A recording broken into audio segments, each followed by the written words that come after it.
సంతానలక్ష్మి వ్రతం అయ్యేలోపు నేనా ముక్కు పొడుకని దక్కించుకుంటాను. అసలు దీని ప్లాన్ ఏమై ఉంటుంది? ఏ విధంగా ముక్కు పొడుకను సొంతం చేసుకోబోతుంది? వ్రతం పూర్తయిన తరువాత ముక్కు పొడుకని దక్కించుకునే ప్లాన్ ని అమలు చేస్తాను.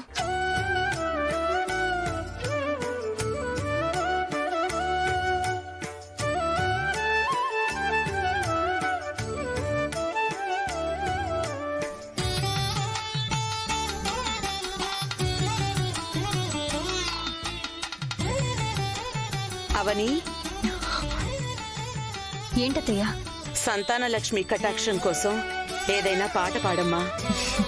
అలాగే అత్తయ్య.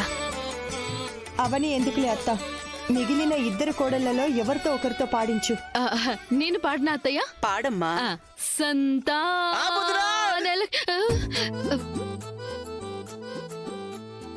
నువ్వు అలాంటి సాహసాలు చేయకుదురా.